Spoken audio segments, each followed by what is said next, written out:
कहानी की शुरुआत होती है कुछ साइंटिस्ट और फौजियों के ग्रुप से, जिन्हें एक खतरनाक मिशन पर एक अजीबोगरीब से टापू पर भेजा गया। अब हम एक हेलीकॉप्टर के पायलट को देखते हैं जो उसी रहस्यमयी आइलैंड पर मौजूद है। अचानक उसे कोई आवाज आई, एक धीमी सी फुसफुसाहट और कदमों की आवाज। डर के मारे उसने अपनी बंदूक निकाली और आवाज की तरफ बढ़ा, लेकिन अचानक से जमीन पर उसे एक बंदूक दिखी। पर वो कोई आम बंदूक नहीं थी, वो बिल्कुल उसकी अपनी बंदूक जैसी थी। बिल्कुल वही मॉडल, उसकी बंदूक पर जो निशान था वही निशान और सेम नंबर भी। ये देखते ही वो घबरा गया, एक ही बंदूक दो जगह कैसे हो सकती है। और सोचने का मौका मिलने से पहले ही अचानक कोई पीछे से आया और उसे बेरहमी से मार डाला। उस हमला करने वाले आदमी ने भी बिल्कुल पायलट जैसे ही कपड़े पहने हुए थे। उसने पायलट का बैग उठाया और हेलीकॉप्टर की तरफ भागा और जल्दी से हेलीकॉप्टर उड़ा दिया। लेकिन जैसे ही वो हेलीकॉप्टर आसमान में उड़ा, वो किसी अदृश्य दीवार से टकरा गया। सच तो ये था कि ये पूरा आइलैंड एक जबरदस्त एनर्जी के घेरे से घिरा हुआ था और इसी वजह से हेलीकॉप्टर आग के गोले में जलकर राख हो गया। यहाँ से कोई भी बाहर नहीं जा सकता। कहानी वक्त में थोड़ा पीछे गई और अब हम सैन फ्रांसिस्को शहर में एडिसन नाम की एक एक्स मिलिट्री औरत को देखते हैं। वो यहाँ एक आदमी से मिलने आई थी जिसका नाम है चेज। एडिसन उसे एक बहुत खतरनाक मिशन के लिए भर्ती करना चाहती थी। एडिसन ने चेज से कहा कि हम तुम्हारे बारे में सब कुछ जानते हैं, तुम पहले आर्मी में थे, लेकिन एक मिशन में नाकामी के बाद बाहर निकाल दिया गया। तुम्हारा नाम तक सरकारी कागजों से मिटा दिया गया है, जैसे वो कभी इस दुनिया में था ही नहीं। और यही वजह थी कि एडिसन उसे अपने साथ जोड़ना चाहती है। उसकी कंपनी ऐसे ही लोगों को ढूंढ रही थी जो कागजों में जिंदा ही ना हो। खैर, चीज ने पूछा कि मिशन क्या है, तो एडिसन ने बताया कि एक रहस्यमयी टापू पर जाना है। तुम्हारा सिर्फ एक काम होगा, कंपनी के मालिक की बेटी स्टेसी को वापस लाना। इसके बदले में करोड़ों रुपए मिलेंगे, इतने की पूरी जिंदगी आराम से बैठ के खा सकते हो। ये सुनते ही चेज हैरान हो गया। अगर उसे बस एक टापू पे जाके किसी को लेकर आना, इतने पैसे क्यों?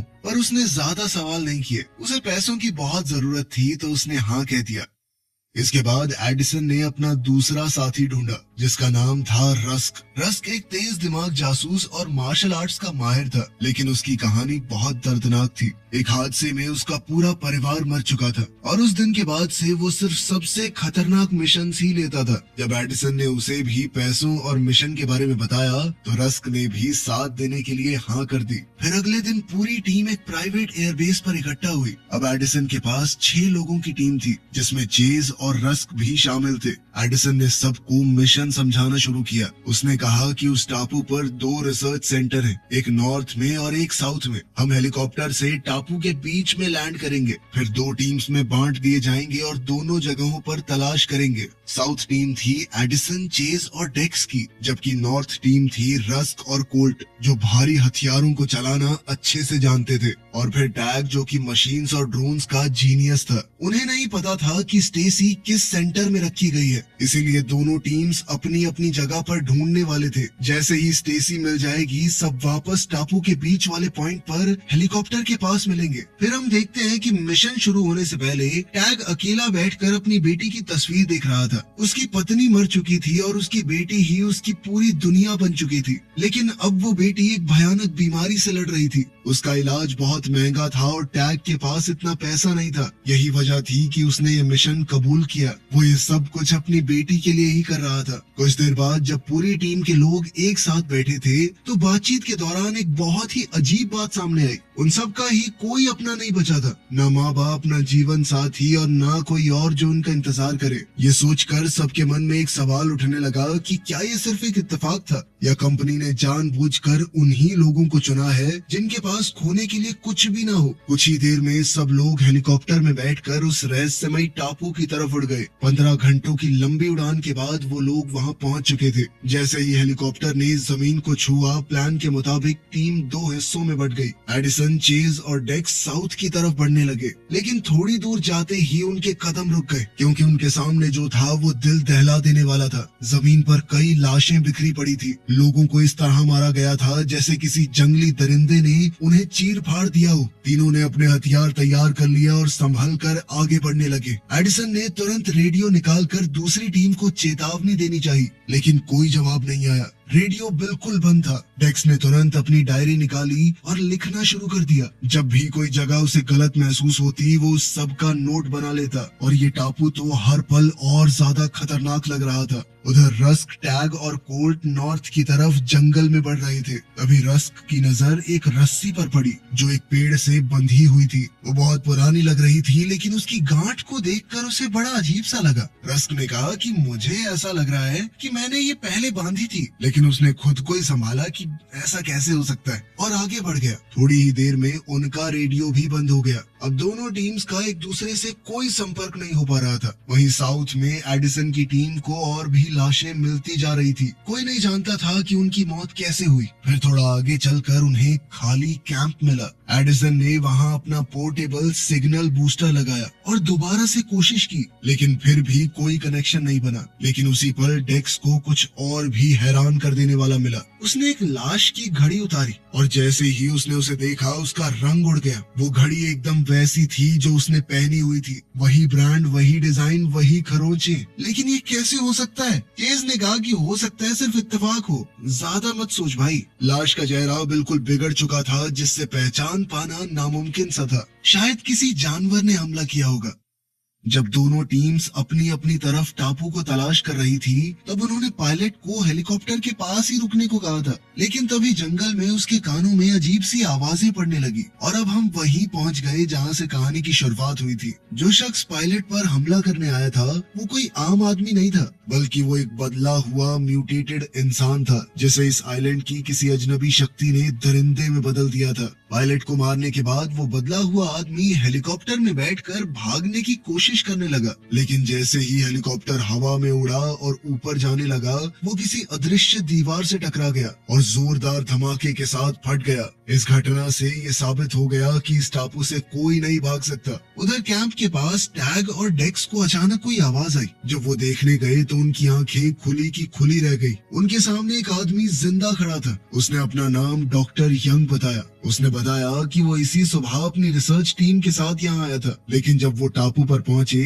तब सब कुछ पहले ही तबाह हो चुका था। उसकी टीम के लोगों को किसी अनजान चीज ने एक एक करके मार दिया। ये सुनकर एडिसन और बाकी लोग हैरान रह गए। एडिसन ने कहा कि हमसे पहले तो यहाँ कोई और टीम नहीं आ रही थी, लेकिन डॉक्टर यंग अपनी बात पर अड़ा रहा। तब उन लोगों ने उससे स्टेसी के बारे में पूछा, वही लड़की जिसे बचाने के लिए वो यहाँ पर आए थे। स्टेसी का नाम सुनते ही डॉक्टर यंग का चेहरा बदल गया और उसने उन्हें धीरे से अपने साथ चलने को कहा। वो उन्हें जंगल के बीच एक अकेली बिल्डिंग तक ले गया। वहाँ जमीन पर एक लाश पड़ी हुई थी। उसका चेहरा बुरी तरह से खराब हो चुका था। यही लड़की स्टेसी है, यानी वो पहले ही मर चुकी थी। इस मंजर को देखकर सब लोग सन्न रह गए। जिसे बचाने वो यहाँ पर आए थे, वो तो कब की मर चुकी थी। एडिसन ने धीरे से बाकी सबको देखा और कहा कि अब क्या हमें पैसे मिलेंगे, मगर किसी के पास कोई जवाब नहीं था। थोड़ा सोचकर उन्होंने फैसला किया कि वो स्टेसी की लाश को अपने साथ लेकर जाएंगे, ताकि कोई तो सबूत रहे। रात हो चुकी थी और हेलीकॉप्टर का रास्ता काफी दूर था, इसीलिए उन्होंने वहीं कैंप में रात गुजार कर सुबह निकलने का फैसला किया। अभी भी वो दूसरी टीम से कोई कांटेक्ट नहीं कर पा रहे थे, ताकि उन्हें बता दें कि मिशन पूरा हो चुका है। इधर डॉक्टर यंग को थोड़ा सुकून महसूस हो रहा था। उसने कहा कि कम से कम मैं अकेला नहीं हूँ, तुम लोगों के साथ यहाँ से निकल जाऊंगा। लेकिन तभी एक और अजीबोगरीब चीज हुई।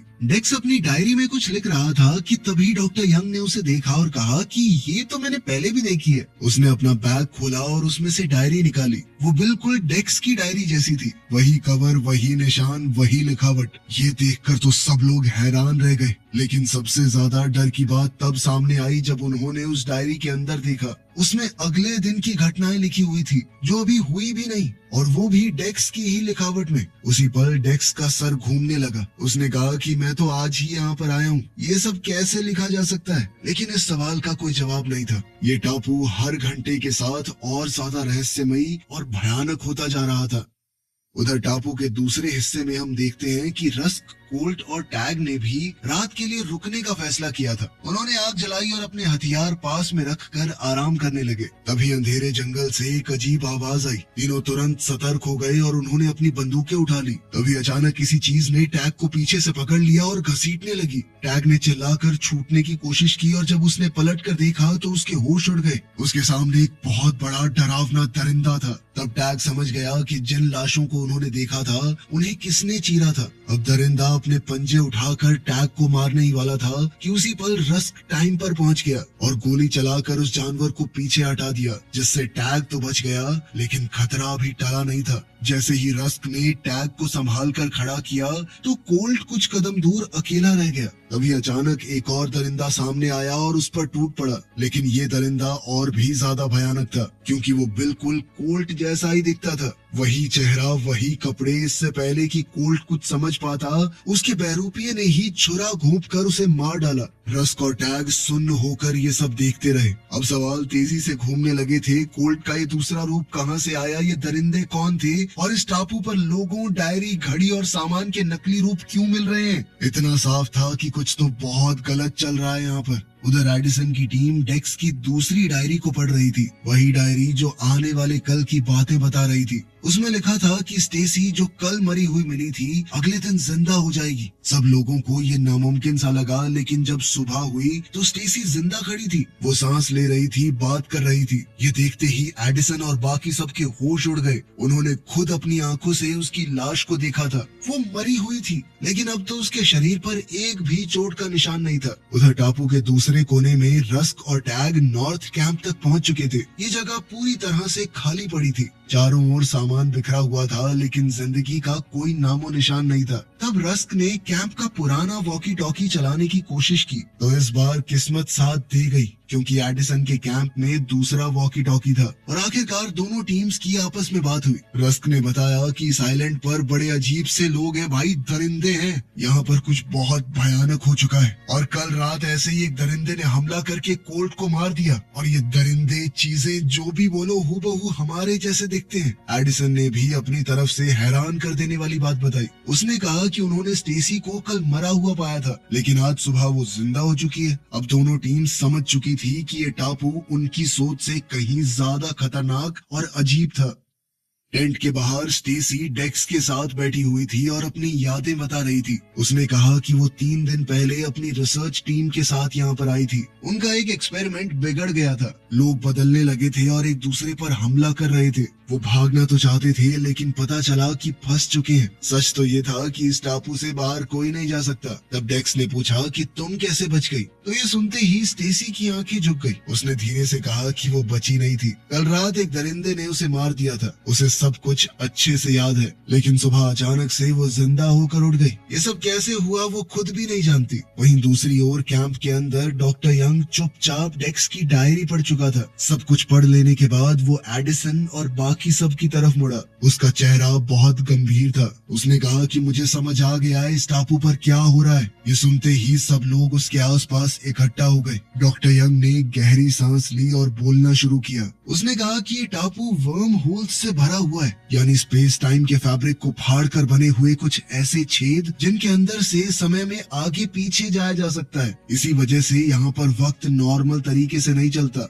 यहाँ समय सीधा 72 घंटे यानी कि 3 दिन तक चला था। उसके बाद सब कुछ बार बार दोबारा से शुरू हो जाता है। हम एक तरह के टाइम लूप में फंसे हुए हैं। ये सुनकर सब लोग चौंक गए। डॉक्टर यंग ने आगे बताया कि हर बार जब ये चक्कर दोबारा शुरू होता है तो पिछले चक्कर की कुछ चीजें अगले चक्कर में आ जाती हैं। इसीलिए उन्हें एक्स्ट्रा घड़ी, भविष्य की ये डायरी और वो रस्सी मिली जो रस्क को लगता था कि उसने बांधी है। ये सारी चीजें उनके ही पुराने रूप छोड़कर गए थे। अब सबको समझ आ चुका था कि वो यहाँ पहले भी आ चुके हैं और वो भी सिर्फ एक बार नहीं। हर 3 दिन में एडिसन और उसकी टीम दोबारा से इस टापू पर पहुँचती है, ये सोचकर कि यहाँ पर वो पहली बार आए हैं। लेकिन असल में ऐसा था नहीं। वो सब समय के चक्कर में फंस चुके थे। इस पर चेज ने घबराई हुई आवाज में पूछा, फिर उनके बाकी रूप कहाँ गए? डॉक्टर यंग ने नजर झुका ली और कहा कि उनमें से ज्यादातर मर चुके हैं। मैंने उनकी लाशें देखी हैं जो पूरे टापू पर बिखरी हुई हैं। उनके चेहरे बिगाड़ दिए गए थे ताकि कोई उन्हें पहचान न सके,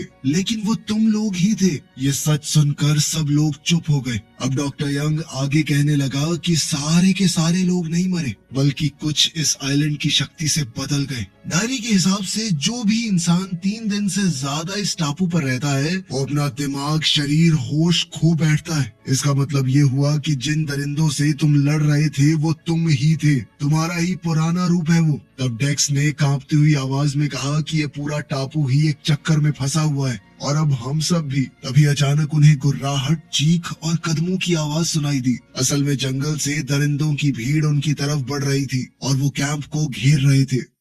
उधर रस्क और टैग रेडियो पर डॉक्टर यंग की बात सुन ही रहे थे कि उन पर भी दरिंदों ने हमला कर दिया। डेक्स की भविष्य वाली डायरी सच हो रही थी। अपने ही टेढ़े मेढ़े से रूप से लड़ना काफी अजीब सा था, लेकिन उनके पास कोई और रास्ता तो था नहीं, इसीलिए उन्होंने मुकाबला किया। इधर एडिसन की टीम पर भी दरिंदों ने हमला कर दिया था। वहीं चेज एक पल के लिए जम गया क्योंकि वो अपनी तरह दिखने वाले इंसान पर गोली नहीं चला पाया। तब एडिसन ने उसे याद दिलाया कि वो तुम नहीं हो, हमें जीना है। आखिरकार उन्होंने सर पर निशाना लगाकर उन वैश्य दरिंदों को गिरा दिया। रस्क और टैग भी अभी तक तो बचे हुए थे, लेकिन उनकी ज्यादातर गोलियां खत्म हो चुकी थी और उन्हें पता था कि ये तो सिर्फ शुरुआत है। उधर कैंप में हालात और ज्यादा खराब हो गए। स्टेसी, जिसे वो लोग बचा हुआ समझ रहे थे, अचानक अपना रूप बदलने लगी। उस पर भी एक्सपेरिमेंट का असर हो चुका था। अचानक उसने डेक्स पर हमला कर दिया। चेज ने उस पर गोली भी चलाई, लेकिन देर हो चुकी थी। इस हमले में डेक्स मारा गया। दिन के आखिर तक वो सिर्फ जिंदा रहने के लिए घंटों तक लड़ते रहे।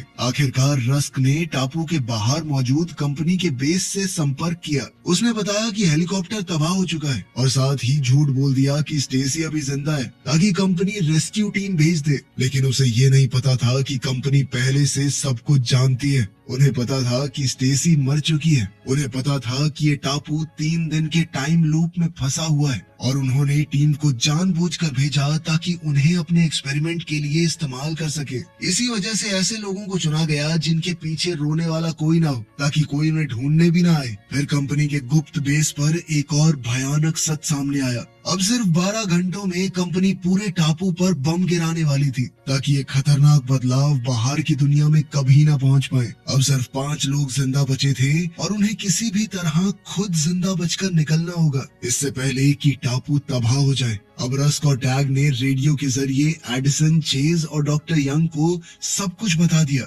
लेकिन अब सबसे बड़ी प्रॉब्लम ये थी कि उनका हेलीकॉप्टर तो तबाह हो चुका है। जब सब लोग उम्मीद छोड़ने लगे, तब अचानक से रस्क को कुछ अजीब याद आया। टापू पर आने के बाद से उसे कुछ ऐसी चीजें दिख रही थी जो घटनाएं कभी हुई ही नहीं। उसे लगा कि ये उसके मन का वहम है, लेकिन अब उसे सच समझ में आ गया था क्योंकि इस टापू पर समय उल्टा बह रहा है, इसीलिए वो भविष्य की यादें देख पा रहा था। इन्हीं यादों में से एक में उसने टापू के किनारे छुपी हुई छोटी सी नाव देखी जो उनके यहाँ से निकलने का आखिरी रास्ता है।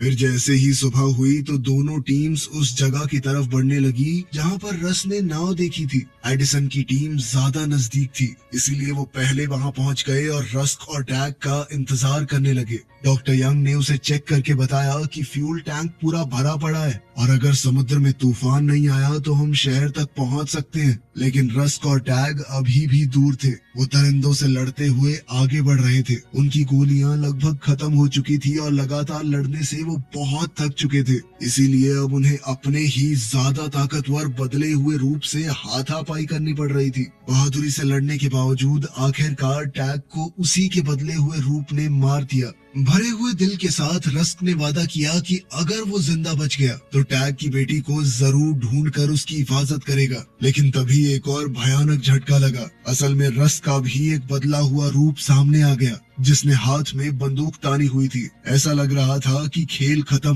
पर तभी पीछे से चेज आ गया और उसने म्यूटेंट को गोली मारकर रस्क की जान बचा ली। लेकिन भागते वक्त रस्क ने एक जाल पर पैर रख दिया जिससे लकड़ी का एक नुकीला खंभा उसके पेट को चीरता हुआ निकल गया। अब वो इतनी बुरी तरह जख्मी हो चुका था कि हिल भी नहीं पा रहा था। उसी पल 12 घंटे पूरे हो गए और अचानक पूरे टापू पर बम फटने लगे। रस्क समझ चुका था कि वो तो नहीं बच पाएगा। उसने चेज को देखा और कहा कि भाई खुद को बचा। ये सुनकर चेज ने भारी दिल से रस्क को अपनी बंदूक दे दी और अलविदा कहकर नाव की तरफ दौड़ पड़ा। यही उसका आखिरी मौका था। वहीं डॉक्टर यंग पूरे टापू पर गिरते हुए बमों को देख रहा था। उसने एडिसन की तरफ मुड़कर कहा कि उन्हें अभी निकलना होगा। अब वो चेज का इंतजार नहीं कर सकते, लेकिन एडिसन ने साफ मना कर दिया। वो चेज और रस्क के बिना कहीं जाने को तैयार नहीं थी। तब बेबस होकर डॉक्टर यंग ने एडिसन को बेहोश कर दिया और अकेला ही नाव चलाने लगा। पर तभी अचानक किस्मत से चेज भी किनारे तक पहुंच गया। उसने उसी पल पूरी ताकत से छलांग लगा दी और नाव के पीछे बंधी हुई रस्सी को पकड़ लिया।